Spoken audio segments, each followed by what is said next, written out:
Well, good evening, and thanks for joining me for this evening's deep dive.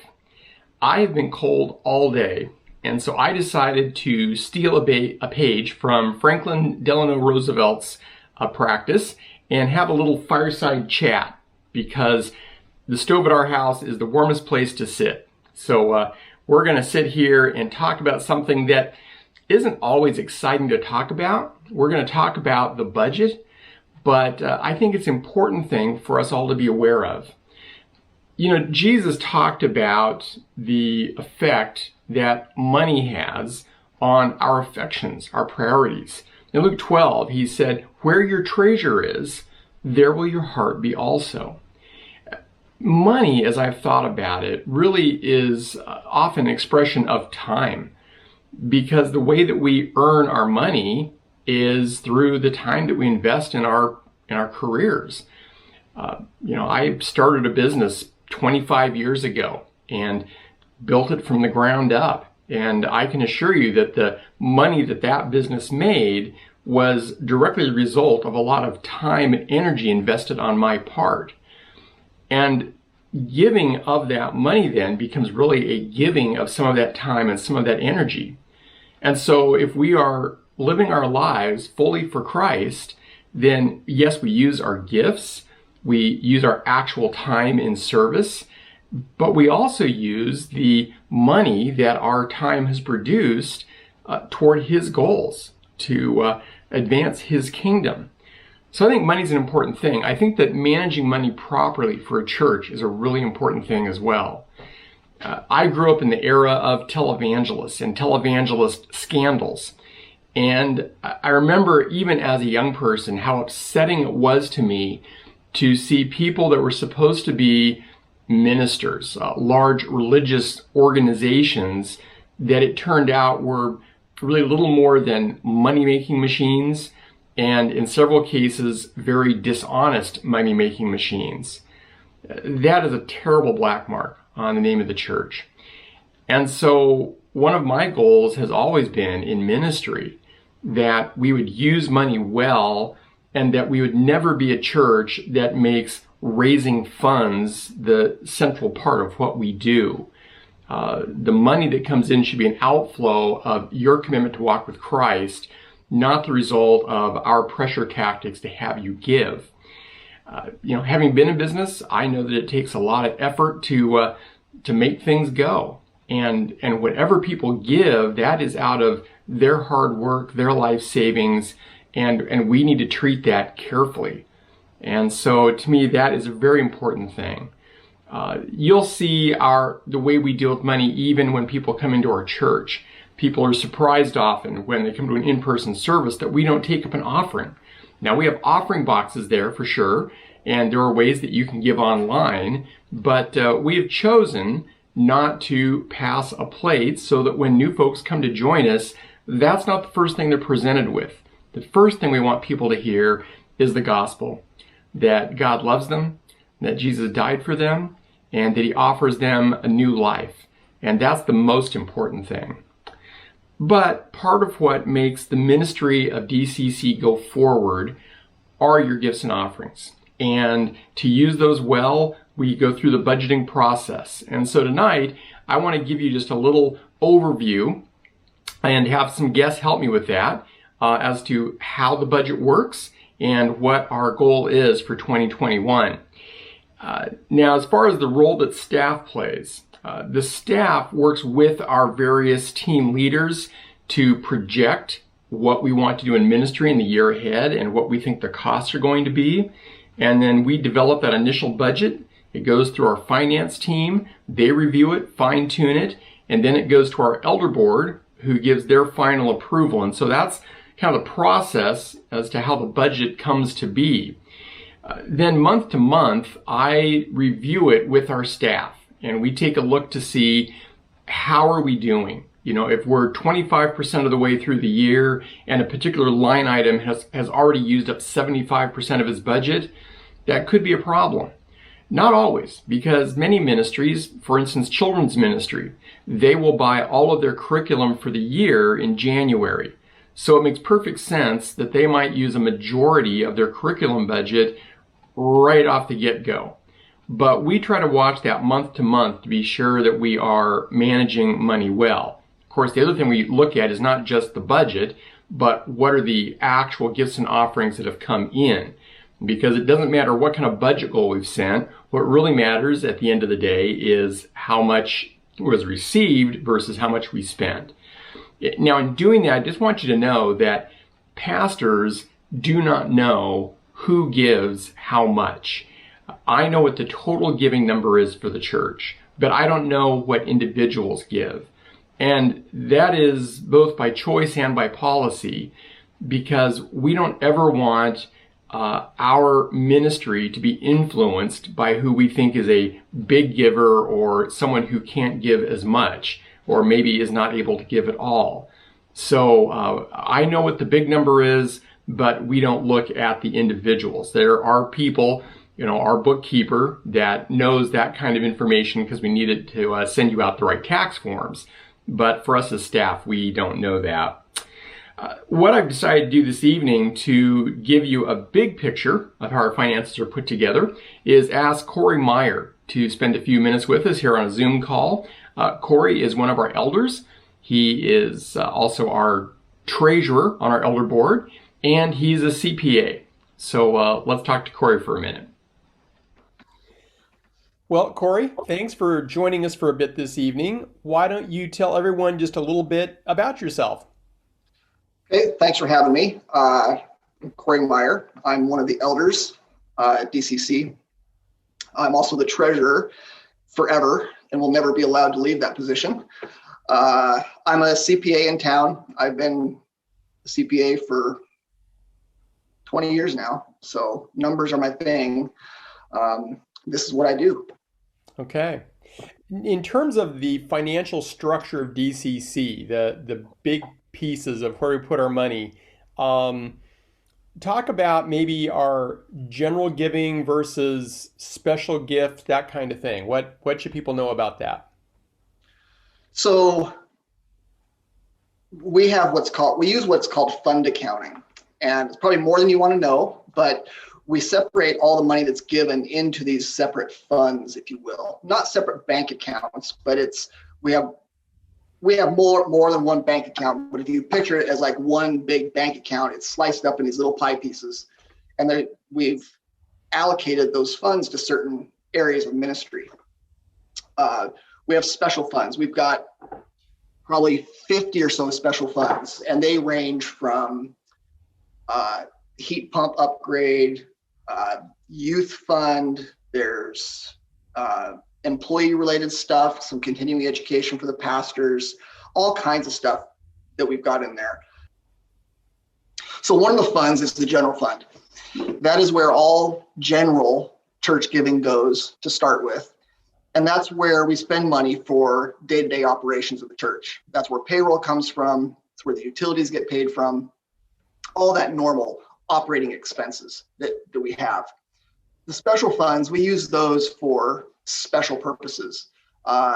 We'll set aside money for the youth, and Darren now can use that money for special purposes. He can, if he needs some extra equipment, he can go there and buy stuff with that money. It's almost like his own personal bank account. And most ministries, probably all ministries at DCC, have their own special fund that they can then use for their own purposes. And Cory, that basically is money that has been designated to that ministry outside of general giving, and it Correct. Just stays there. Whereas our budget zeroes out every year and you start over, special fund money, it stays there. Yeah, so if you start the year with $1,000 in your special fund and you end the year with $1,000 in your special fund, that money rolls over. Whereas the budget, every year we create a budget, and that is only for that year. Once that year is done, that if you didn't spend that money, it doesn't roll over to the following year. It also doesn't roll into your special fund. So keep that in mind as well. Right, because the general fund money, the budget money, I always say it's kind of an invisible pie. It's what we think may come in total in the year to come. and your budget line item is your invisible slice of that invisible pie, how much we think you'll get to spend out of it. If the pie's not that big, then you're going to get a smaller slice. But at the end of the year, we project a new pie and new slices. But your special fund, that is money that is designated for your ministry, stays in the bank for you. Yep. It's almost like your own personal or own ministry bank account that you have. Now we have a number of sinking funds, don't we? What does a sinking fund mean? So a sinking fund is, we've looked forward in the future to see what are those things that are big ticket items that we want to start saving for now. The best example is the roof. We think, in the next maybe 10 to 15 years, we need to replace the roof. That's a big expense. We don't want to wait 10 years from now and try to come up with that money to pay for it. So we've started sinking money into these funds for those purposes.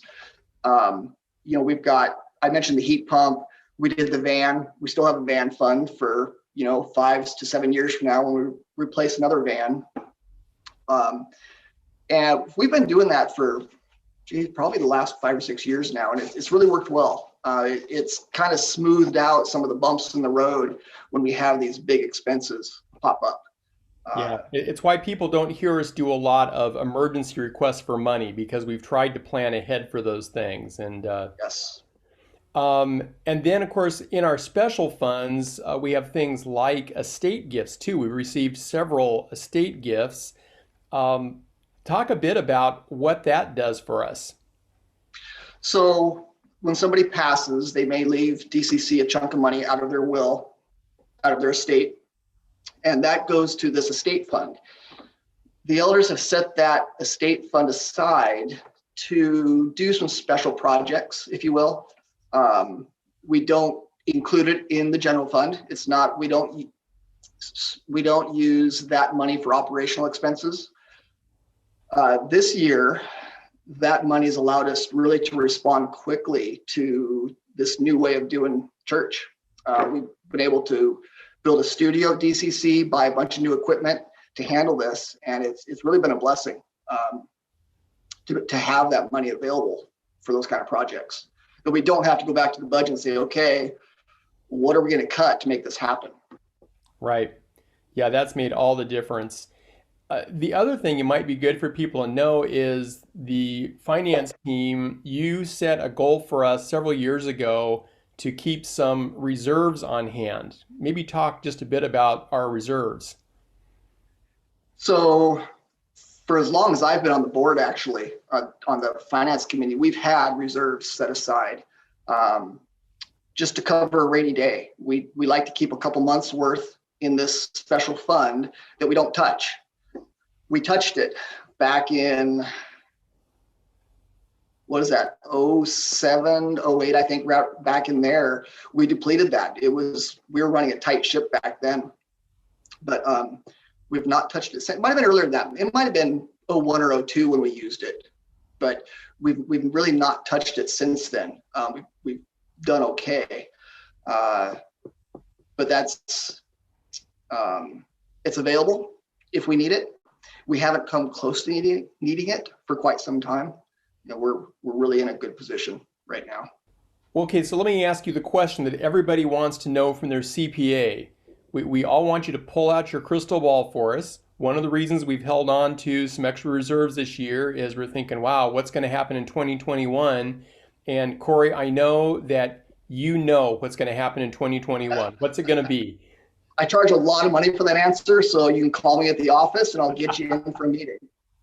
I've been asked that question probably for the last 3 or 4 months, and it probably my answer probably changes every week. God knows He's in control, and He's gonna provide for us what we need to do His work. Maybe that's more than we got last year. Maybe that's less, but He's really put us in a good position to weather the storm. If it's coming next year, if things slow down, we're going to be okay. He's been faithful, and you all been faithful, to fund His work here in Sequim and everywhere else we're working. Yeah. Well, Cory, thanks for taking a few minutes. I know this is a super busy time of year for you between taxes and clients filing for PPP loans and all that stuff. So Yes. thank you for giving us a few minutes. I really appreciate that and all the work you do with our finances. You're welcome. All right. Okay, with that background in mind that Cory's given us, let's talk a bit about the actual 2021 budget. Our projected budget for this year is $846,000. That is actually a 9% reduction from our 2020 budget. And there are a few ways that we cut costs. One was we took a look at all of our different ministry line items, and we just tried to make sure we didn't impede ministry, but that we cut back where we could. We didn't grow things very much by way of actual ministry line items. We also had some changes in our employee costs. Our youth pastor position, which was full-time beginning last year, well, it's been full-time for a long time, but at the start of 2020, it was still a full-time position with David Piper. David went on to seminary the beginning of the summer, and of course, COVID-19 was in full swing then, and most things were shut down. And so we brought in Darren Sweeney, who also works for Hope 61. Hope 61 battles human trafficking internationally, and Darren is one of their trainers, but he wasn't able to travel. So he continued and continues to work part of his time for Hope 61, and then started working with our youth part-time. So that position went from full-time to half-time, and that, of course, made a difference. Also, we had a change in our front office. Jane Boltadob, who'd been our lead secretary, moved to Bellingham a few weeks ago to be close to family. Jennifer Meyer, who was our assistant secretary, she stepped up in the lead secretary role, doing a great job. And for the time being, we've decided not to hire that assistant secretary position. Between Jennifer and Colleen Price, our office manager, right now they are handling the office fine, but that could change as we move through the year. Also, because of social distancing in our auditorium and the limited use in the auditorium, we are not paying to have chairs set up and taken down each week, which we were. Also, we do not have a full-time worship director at this point. We have had that for a number of years, but at this point, my wife, Burnett, and also Sue Heike are working as volunteers, along with the rest of our worship team, to organize worship. And especially right now, while things are quite pared back due to COVID-19, that is working well. Now, we have added some expenses, a couple significant things. We don't have a full-time worship director, but we added a new position with the communications director, Shane Simonson. And since so much now is being done online, just like we are tonight, having someone like Shane has been invaluable to us. Also, the elders decided this year to provide some health insurance to staff. Some of us already had good health insurance through spouses' employment, things like that, but others were underinsured, and so the elders have made sure that we have good health insurance, but that is an added expense. So there are some cost factors that may need to change as we move through the year. I've already mentioned that we may need to add that assistant secretary. As things open up, the youth pastor position may need to move back to full-time. And we also have to make a decision this summer about our Boost program. Boost, as you may know, is that tutoring program we started to pair up adults with students in grades 1 through 5 to help them with basic reading and math skills. It's been a wonderful ministry, but of course, with school shut down this year, Boost has been shut down. We had a 3-year lease on the building space we were using for that program. And so we've tried to find other ways to use that space. Unfortunately, it has gone unused for a majority of this year. So our lease comes up in August, and we're going to have to make some decisions at that point. Hopefully by then we have a sense of how schools are opening up and if Boost can resume doing what we were doing. So that remains to be seen. Well, what I'd like to do is to give you a little more detail on the pieces of the budget. And so to do that, I've asked John Viada, who is the chairman of our finance team, if he could talk to us for a few minutes. So, John, why don't you tell us a little bit about yourself and what does the finance team do? Well, I've been a believer since 1970. When I accepted Christ, I happened to be visiting Forks, Washington. And after Sunday school, a Sunday school teacher came up and asked me if I wanted to accept Jesus, and I did. And it's stuck ever since. And it's just been a great life to live for Jesus. I don't know how people can live without him. That's the main thing. I just don't know how they could do it. But Well, anyway, what does the finance team do, John? the finance team, we monitor the budget every month. We work closely with Jenny Forberg. She's really part of it. And we monitor each month, and we're looking for, the first thing we look at, of course, is how much comes in and how much goes out, because we all know we can't spend more than we bring in. And we mainly look at the general fund budget. There are other special funds and special giving, but we mainly look at the general fund budget. And we look every month to see whether how much has been spent, and then if we see a month where it's spent more than we brought in, we obviously look a little closer. But we don't have a flat line budget. It doesn't. In other words, we don't spend the same every month, and there's different things that affect that. So that's one of the main things we do monthly. And then we also do kind of a spot check, kind of an audit once a year, where we get a random set of invoices and expenditures, and we check those to see if they've been properly processed. In other words, has somebody put their initials on it that okayed it, approved it. Somebody one of the staff then looked at it when it came in, and one of the elders signed the check. And you look for those things, and it's processed. It's bookkeeping rules, I guess. It's good bookkeeping. You got to check up on things, mainly to protect all the people involved. Yeah, and we've got a good group there doing that. We have, I believe, Anita was an auditor in her past life, and we've got Cory as a CPA. You've got years, of course, of management, administrative business, you worked for the Forest Service, wasn't it? The Washington State Department of Natural Resources. Yeah, and then Greg, of course, long history in business, and so we have a good group of people that are keeping an eye on that. Let's talk real quickly about the financial snapshot for 2020. What kind of money came in, and did we have any months that we were in the red?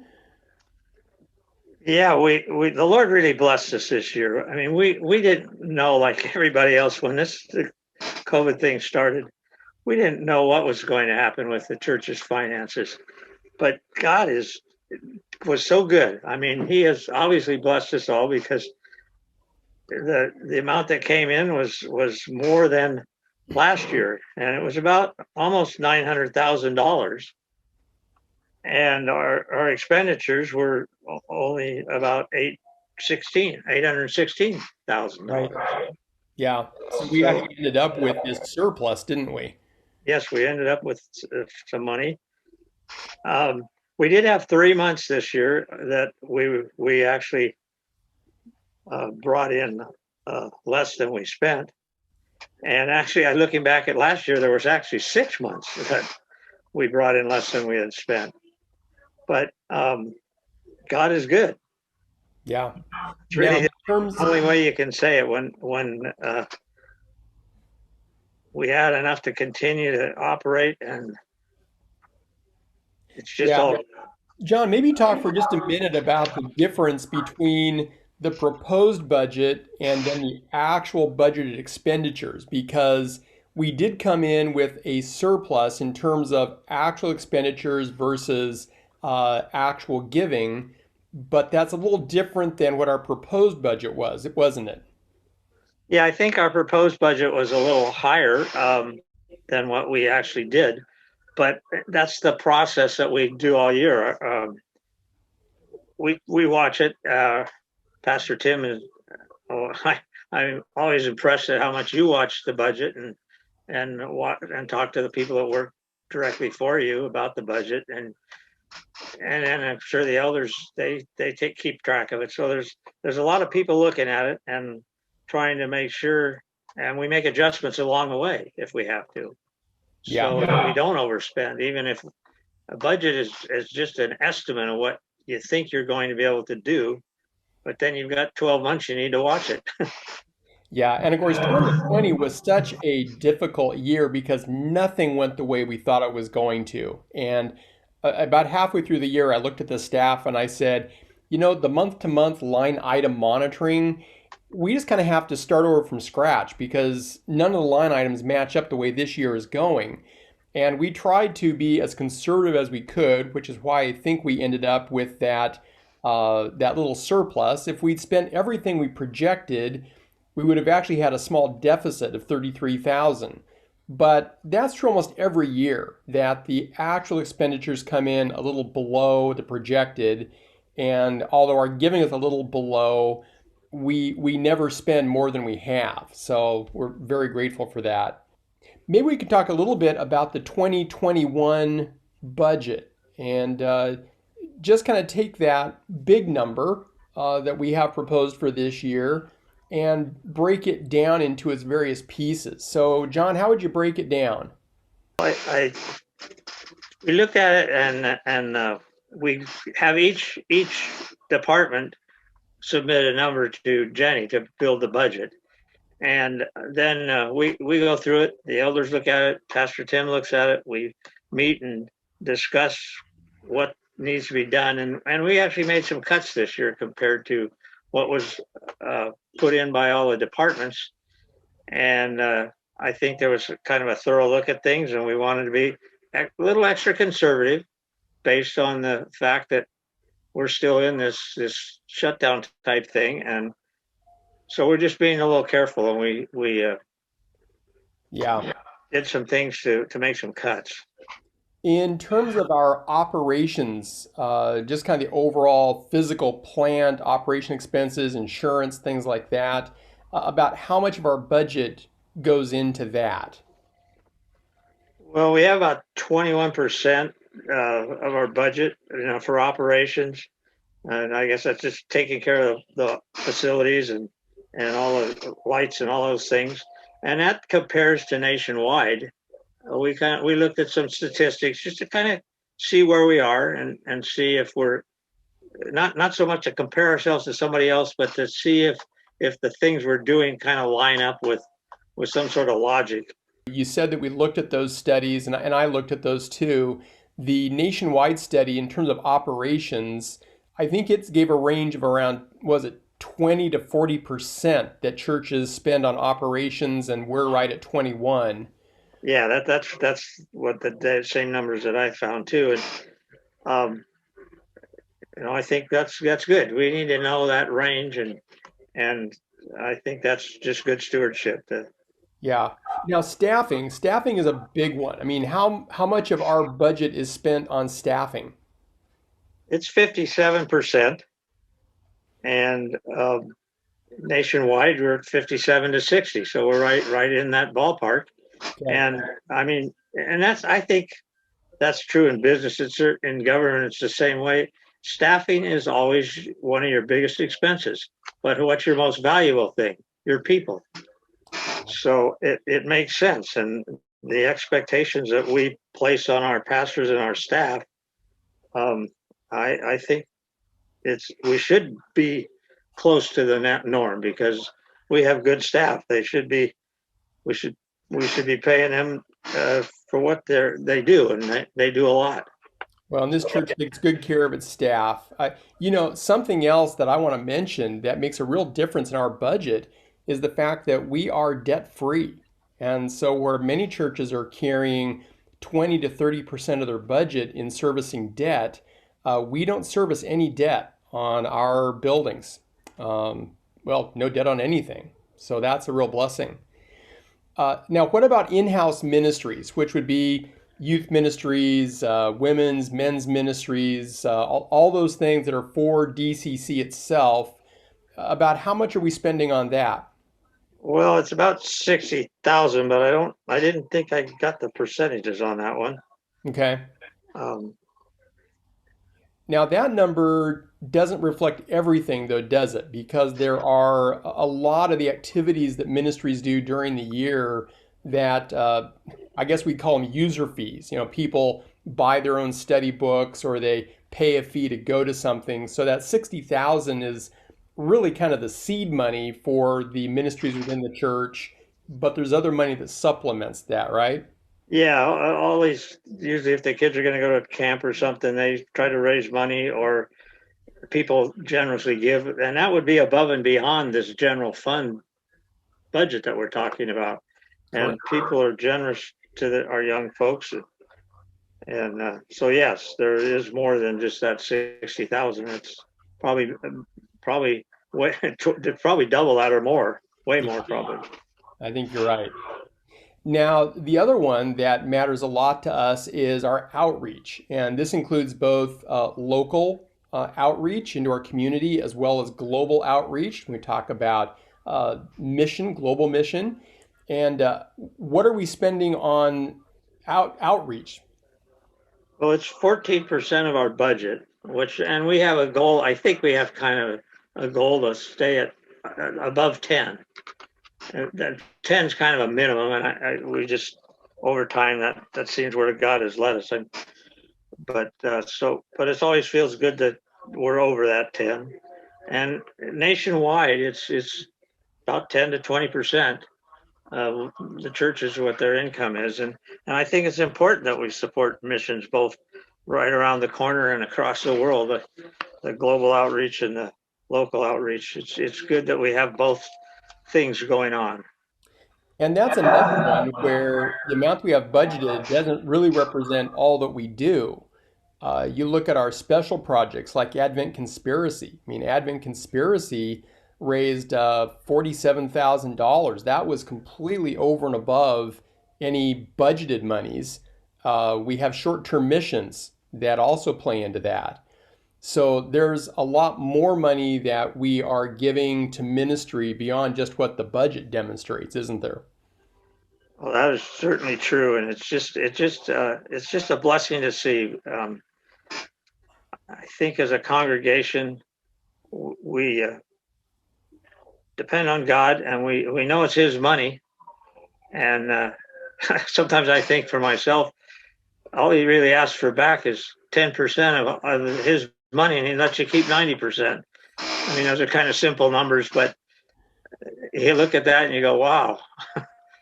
and then, of course, you try to give more offering, but that's kind of the way I look at it personally. That's great. Well, John, thank you for taking a few minutes to give us kind of the big picture. And I guess we'd say to people, if they want to see more detail, we, of course, have a detailed copy of the budget available through the church office. But I think that kind of gives us a big sense of what's going on. So thank you very much. Hey, thank you. All right. Bye. Well, I hope that gives you a good overview of what our budget process looks like, as well as our goals for this year. Again, thank you to all of you who have given generously for so many years. A real blessing for me has been that for all of the upheaval there was in 2020, worrying about the finances has not been a concern. And I just have to thank all of you for that. If you're one of our faithful givers, God bless you. Thank you for your faithfulness. If you're part of our church and you've never taken a step to give, I would encourage you not to give because Tim's asking you to give, but rather, like I talked about at the beginning, really take this to the Lord and say, Lord, what does the way I'm managing my money say about my values? Where is my heart? Where am I putting my treasure? Because where my treasure is, that's where my heart goes. And whether that means you're giving to DCC or you're giving to other ministries, that's not my primary concern. The primary concern is, how is your heart doing in the realm of money in your walk with the Lord? And I hope that's an area that continues to grow in all of us in the year ahead. Well, thanks for joining me this evening. Trust you have a great week. And until next time, God bless.